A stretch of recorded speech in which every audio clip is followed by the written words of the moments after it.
News देख रहे हैं आप और मैं आपके साथ अलका सिंह। बुलेटिन की शुरुआत करते हैं। मणिपुर में हुई हिंसा को लेकर वहां शांति बहाल करने के लिए केंद्रीय गृह मंत्री अमित शाह इम्फाल पहुंचे हैं। 3 दिनों में गृह मंत्री ने ताबड़तोड़ कई बैठकें की हैं और आज इसी सिलसिले में उन्होंने प्रेस कॉन्फ्रेंस की, जहां केंद्रीय मंत्री अमित शाह ने कहा कि बीते 1 महीने के अंदर यहां हुई हिंसा की अब न्यायिक जांच की जाएगी। इसके साथ ही हिंसा की भरपाई के लिए राहत पैकेज भी चलाए जाएंगे। साथ ही बता दें कि 29 अप्रैल को मणिपुर हाईकोर्ट के एक जल्दबाज फैसले के कारण यहां एक जातीय हिंसा और 2 ग्रुप के बीच में हिंसा की शुरुआत हुई। 30 अप्रैल को मणिपुर हाईकोर्ट ने, मैं कोई झिझक के बगैर कह सकता हूं, एक जल्दबाज फैसले के कारण यहां पर जातीय हिंसा और 2 ग्रुपों के बीच में हिंसा की शुरुआत हुई।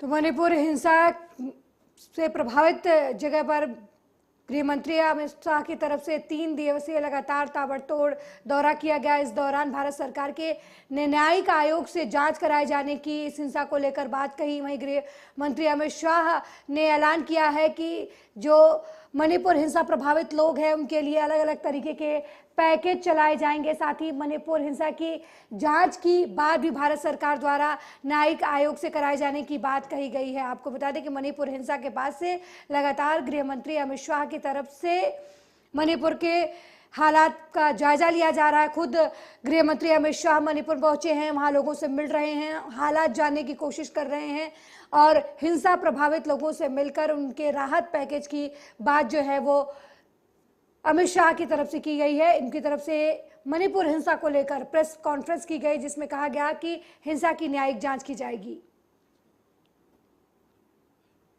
वहीं नेपाल के पीएम पुष्कर कमल दहल प्रचंड 4 दिवसीय आधिकारिक दौरे पर भारत पहुंच गए हैं, जहां विदेश और सांस्कृतिक राज्य मंत्री मीनाक्षी लेखी ने उनका स्वागत किया। और आज सुबह नेपाल के प्रधानमंत्री पुष्प कमल दहल प्रचंड ने राजघाट पर पुष्पांजलि अर्पित की। साथ ही आपको बता दें कि अपनी इस यात्रा के दौरान दहल अपने भारतीय समकक्ष नरेंद्र मोदी और अन्य वरिष्ठ नेताओं के साथ बातचीत करेंगे, ताकि सदियों पुराने सौहार्दपूर्ण संबंधों को और प्रगाढ़ बनाया जा सके। दहल के नेतृत्व में एक उच्च स्तरीय प्रतिनिधिमंडल भी भारत रवाना हुआ है, जिनमें 100 से अधिक सदस्य हैं। प्रधानमंत्री आज शाम अपने प्रतिनिधिमंडल के सम्मान में नेपाली दूतावास की ओर से आयोजित एक समारोह में शामिल होंगे। प्रधानमंत्री दहल भारतीय व्यापारिक समुदाय को संबोधित करेंगे और नई दिल्ली में भारत के राष्ट्रपति और उपराष्ट्रपति से मुलाकात करेंगे। नई दिल्ली की यात्रा के बाद प्रचंड का मध्य प्रदेश जाने का कार्यक्रम है। मध्य प्रदेश में वो उज्जैन और इंदौर की यात्रा करेंगे। बयान में कहा गया है कि दोनों प्रधानमंत्री विराटनगर में railway yard, Jaynagar, Janakpur railway station का उद्घाटन भी करेंगे, जिसका विस्तार बिजलपुर तक किया जाएगा। दोनों नेता विराटनगर और नेपालगंज में एकीकृत जांच चौकियों का भी उद्घाटन करेंगे।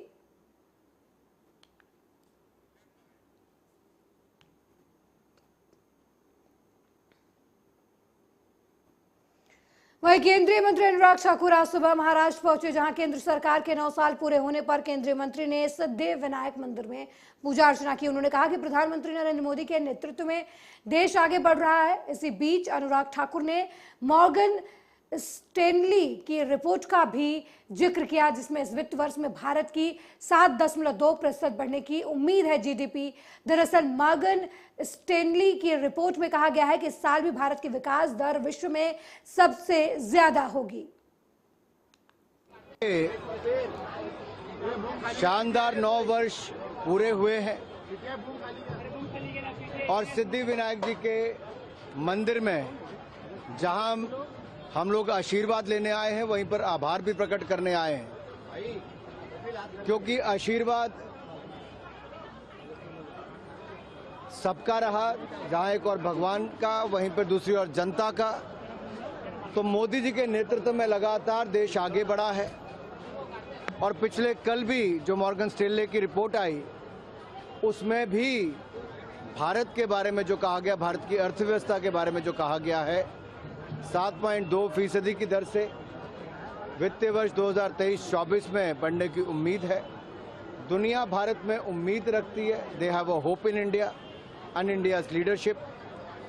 और सबसे बड़ी बात यह है कि मोदी जी के 9 वर्ष सेवा के, सुशासन के और गरीब कल्याण के रहे हैं। जहां एक और गरीबों को 3.5 करोड़ से ज़्यादा पक्के मकान बना कर दिए, 12 करोड़ से ज़्यादा शौचालय बना कर दिए, 9 करोड़ 60 लाख बहनों को रसोई गैस का सिलेंडर मुफ्त में कनेक्शन दिए, वहीं पर नल से जल पहुंचाने का काम 12 करोड़ घरों में किया और 60 करोड़ लोगों को 5 लाख का इलाज मुफ्त में देना।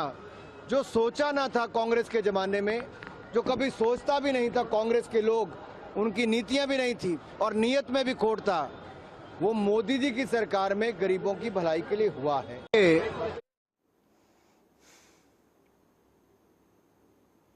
वहीं 12 जून को पटना में होने वाली विपक्षी दलों की बैठक पर उद्धव गुट के नेता संजय राउत ने पत्रकारों से बातचीत कर जानकारी साझा की। संजय राउत ने बताया कि 12 जून को नीतीश कुमार ने सभी बड़े नेताओं को जो बीजेपी के साथ नहीं है और 2024 में परिवर्तन चाहते हैं, उन सभी देशभक्त पार्टियों को निमंत्रण दिया गया है।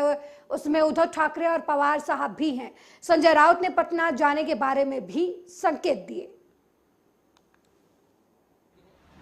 बात ऐसी है कि 12 जून को नीतीश कुमार जी ने सभी बड़े नेताओं को निमंत्रण दिया है। मैं ये नहीं कहूँगा कि विपक्ष नेताओं जो भारतीय जनता पार्टी के साथ नहीं है और जो देश में 2024 को परिवर्तन चाहते हैं, बदलाव चाहते हैं, ऐसे सभी देशभक्त पॉलिटिकल पार्टी, उनको सबको न्योता दिया है। उसमें उद्धव ठाकरे जी है महाराष्ट्र से, पवार साहब भी है।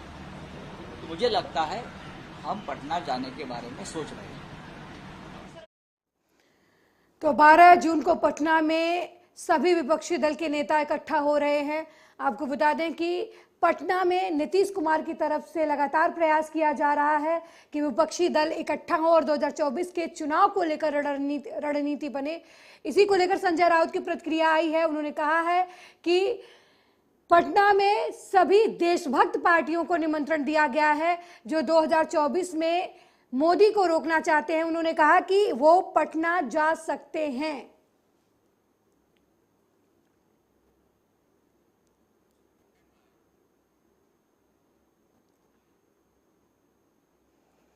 वहीं आज से यानी 1 जून से गौरव दिवस की शुरुआत प्रदेश की राजधानी भोपाल से हो गई है, जो 4 दिनों तक चलेगी।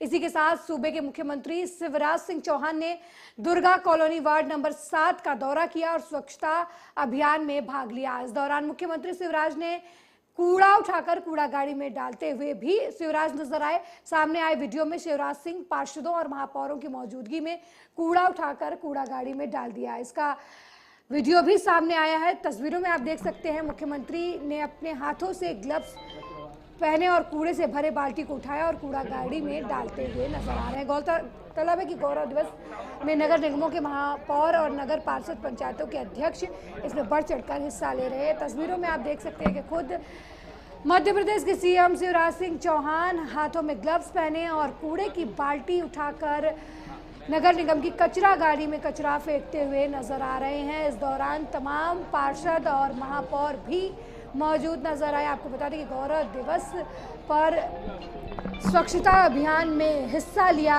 खुद मध्य प्रदेश के सीएम शिवराज सिंह चौहान ने और खुद अपने हाथों से कूड़ा उठाकर कूड़ा गाड़ी में डाला।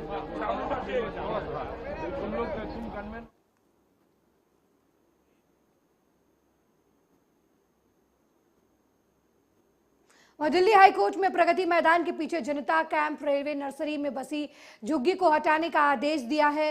कोर्ट ने लोक निर्माण विभाग के तोड़फोड़ अभियान पर रोक लगाने से इनकार कर दिया है। कोर्ट ने अपने फैसले में झुग्गियों में रहने वाले लोगों को 1 महीने में शेल्टर होम में शिफ्ट करने की मोहलत दी है।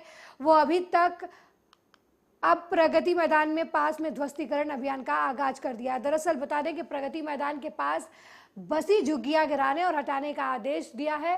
प्रगति मैदान के पीछे जनता कैंप रेलवे नर्सरी जेजे बस्ती के पास बड़ी झुग्गियों में रहने वाले जनवरी में राहत की गुहार लेकर कोर्ट गए थे। तब कोर्ट ने मामले पर सुनवाई करते हुए फरवरी में लोक निर्माण विभाग के अपनी जमीन खाली करने के लिए चलाए जा रहे तोड़फोड़ अभियान पर रोक लगा दी थी। अब हाई कोर्ट ने इस मामले में किसी भी तरह का दखल देने से इनकार कर दिया है। कोर्ट ने सभी झुग्गी वालों को जगह खाली करके शेल्टर होम में जाने की 1 महीने की मोहलत मोहलत दी है। कोर्ट ने लोक निर्माण विभाग के 31 मई के बाद कभी भी तोड़फोड़ करने की इजाजत दे दी है।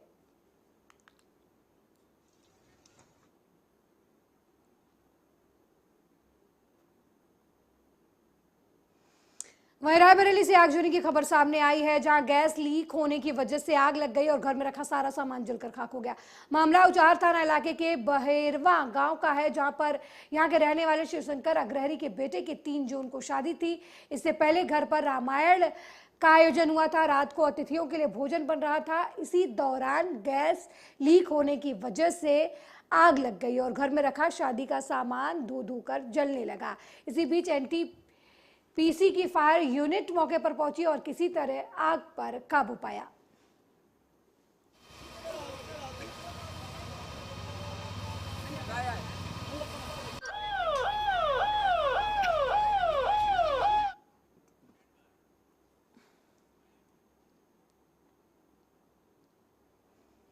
वहीं समाजवादी पार्टी के प्रमुख अखिलेश यादव औरैया के शेखपुर गांव पहुंचे, जहां पर औरैया के शेखुपुर में समाजवादी पार्टी के सक्रिय कार्यकर्ता रहे राहुल सविता के परिवार से मिलकर उन्हें ढांढस बताया। शोक संवेदना व्यक्त की। दरअसल राहुल सविता सहित परिवार के 5 सदस्यों की शादी समारोह से लौटते समय सड़क दुर्घटना में तिरवा के पास 2 दिन पहले मौत हो गई थी। कल राहुल सविता और उनकी पत्नी, पिता, मां और बेटे का शेखुपुर में अंतिम संस्कार किया गया।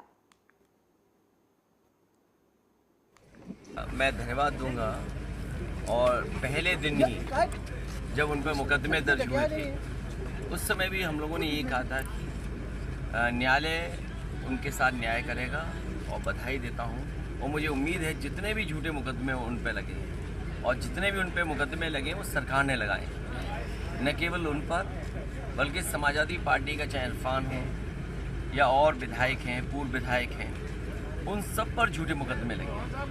अगर बात करते हैं जहां इस समय जो है जो लोग अपने पदक जो है वो गंगा जी में बहाने जा रहे थे, उसको लेकर आप किस तरीके से देखते हैं? भारतीय जनता पार्टी का जो नारा रहा, बेटी बचाओ, बेटी पढ़ाओ, बेटी के सम्मान में, तो आज भारतीय जनता पार्टी को अपने नारे याद रखना चाहिए। और अगर ये कार्रवाई या किस तरह की चीज़ें नहीं हो रही हैं, उनको अपमानित किया जा रहा है अगर वो धरने पे बैठी हैं, तो इसका मतलब ये था केवल वोट लेने के लिए नारे दिए गए थे। नगर निकाय चुनाव के बाद आज जो है 2024 के चुनाव आ रहे हैं जो लोकसभा के हैं, किस तरीके से आप देख रहे हैं? 24 अलग चुनाव होगा, लोग देखेंगे सरकारों ने क्या काम किया है।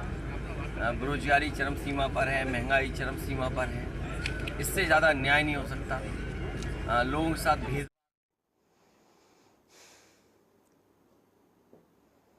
वहीं देश की राजधानी दिल्ली में 16 साल की लड़की की हत्या मामले में बागेश्वर धाम के बाबा धीरेन्द्र शास्त्री ने गुस्सा व्यक्त करते हुए कहा कि मैं कैसे किसी भाई का खून नहीं खौलेगा। दरअसल दिल्ली के शाहबाद डेयर इलाके में रविवार को साहिल नाम के लड़के ने अपने 16 साल की गर्लफ्रेंड की बेरहमी से हत्या कर दी। इस हत्याकांड का वीडियो सोशल मीडिया पर तेजी से वायरल हो रहा है। इस वीडियो में साहिल अपनी गर्लफ्रेंड को पहले चाकू से कई बार गोदता है। लड़की जब घायल होकर जमीन पर गिर जाती है तो साहिल पास पड़े पत्थर को उठाकर उसके सर को कुचल देता है। साहिल ने एक नहीं करीब 3 बार पत्थर से गर्लफ्रेंड का सर कुचला। इसके बाद उसने पत्थर को फेंक लड़की को लाते मारी। हैरान करने वाली बात यह है कि इस पूरे हत्याकांड को साहिल ने पब्लिक के सामने अंजाम दिया। घटना के दौरान साहिल के आसपास के लोग गुजरते हुए नजर आए। अब इस मामले पर बागेश्वर धाम के बाबा धीरेन्द्र शास्त्री का बयान सामने आया है। उन्होंने कहा कि मुझे अभी इस मामले की खबर मिली। लोग हमें कट्टरवादी कहते हैं, वो कहते हैं कि हम विवाद खड़ा करते हैं, लेकिन अपनी बहन का जब हम ये हालत होते देखते हैं तो शायद ही इस दुनिया का कोई भाई होगा जिसका खून नहीं खौलेगा। पुलिस ने मामले में कार्रवाई करते हुए आरोपी साहिल को घटना के 24 घंटे के अंदर गिरफ्तार कर लिया है। मृतका के पिता की शिकायत के आधार पर आरोपी साहिल के खिलाफ आईपीसी की धारा 302 के तहत मामला दर्ज किया गया है। दिल्ली पुलिस इस मामले में लव जिहाद के एंगल को भी जोड़कर देख रही है। लोग हमसे कहते हैं कि आप कट्टरवादी, लोग हमसे कहते हैं कि आप विवादी बात बोलते हैं, लोग हमसे कहते हैं कि आप दंगाओं जैसी बात बोलते हैं। अपनी बहनों का जब हम ये हाल देखते हैं तो शायद इस दुनिया का कोई भी भाई होगा जिसका खून ना खौले। और इसको देखकर खून ना खोले तो वो जीते जी मर चुका है। इसीलिए हम बोलते हैं, इसीलिए हम भरोसा सनातन पर करते हैं कि हमारा सनातन मारना नहीं, हमारा सनातन बचाना। हमारा धर्म कभी भी अहिंसा नहीं सिखाता, हमारे सनातन में कभी भी किसी को मारना नहीं सिखाता। इसलिए प्रत्येक हिंदुस्तानी अब जान, लोग हमसे कहते हैं कि आप कट्टरवादी।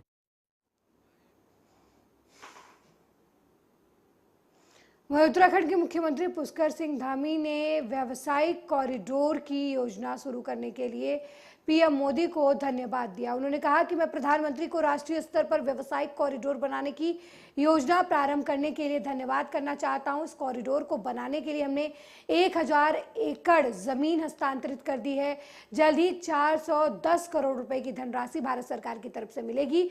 कॉरिडोर के बनने में लगभग 7000 करोड़ से अधिक रोजगार स्थापित होंगे और इतना निवेश होगा 20,000 लोगों को रोजगार से जुड़ने का अवसर भी मिलेगा।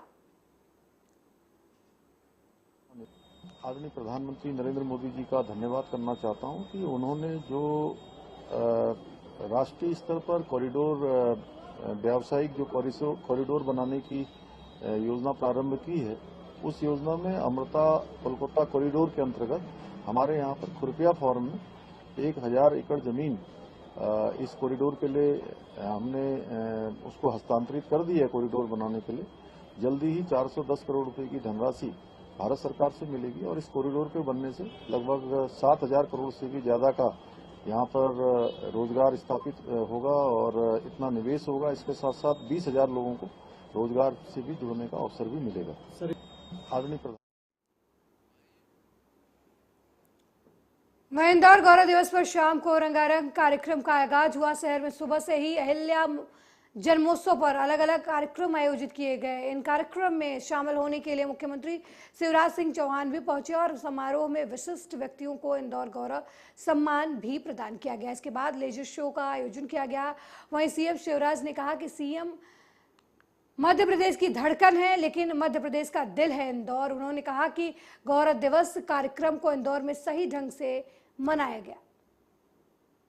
यदा यदा हि धर्मस्य ग्लानिर्भवति भारत अभ्युत्थानं धर्मस्य तदात्मानं सदाम्यं परित्राणाय साधूनां विनाशाय च दुष्कृतां धर्म संस्थापनार्थाय संभवामि युगे युगे। सज्जनों का उद्धार और दुष्टों का दमन, ये भी राज धर्म है। इंदौर को प्रणाम और इंदौरियों को प्रणाम।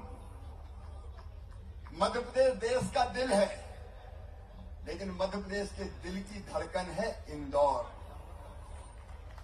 अपना अद्भुत इंदौर, अपना अतुल्य इंदौर, लोक माता देवी श्री अहिल्या मां का शहर है इंदौर। देश का लगातार 6वीं बार स्वच्छ शहर है इंदौर। पहला वाटर प्लस शहर है Indore. Bin free, litter free, dust free, अपना प्यारा इंदौर। एशिया का सबसे बड़ा गोवर्धन प्लांट का शहर इंदौर। कचरों के पहाड़ों को सुंदर बाग बगीचों में बदल देने वाला अपना इंदौर। अपने खान पान की दुनिया में अलग पहचान रखने वाला हमारा इंदौर। पूरा जहान एक तरफ और इंदौर का खान पान एक तरफ। भारत की IT city Indore, high tech city Indore, Madhya Pradesh की मेट्रो सिटी इंदौर, लाखों लोगों के सपनों का शहर है इंदौर। मध्य प्रदेश की व्यावसायिक राजधानी है Indore. Pharma, startup, logistic, automobile और टेक्सटाइल का हब है इंदौर।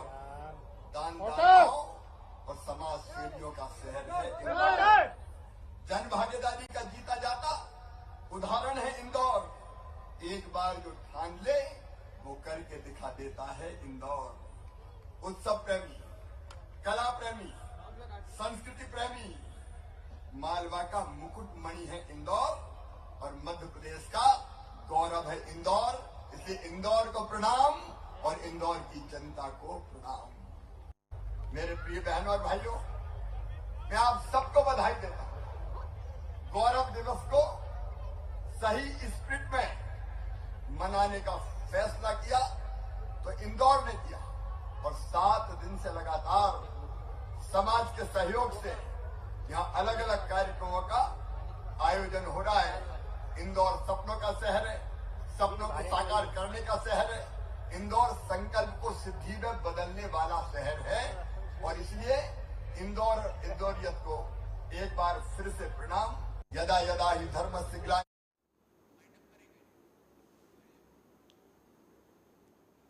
मेरे साथ इस बुलेटिन में फिलहाल इतना ही। देश दुनिया की तमाम खबरों को देखने के लिए देखते रहिए आर्या न्यूज़। नमस्कार।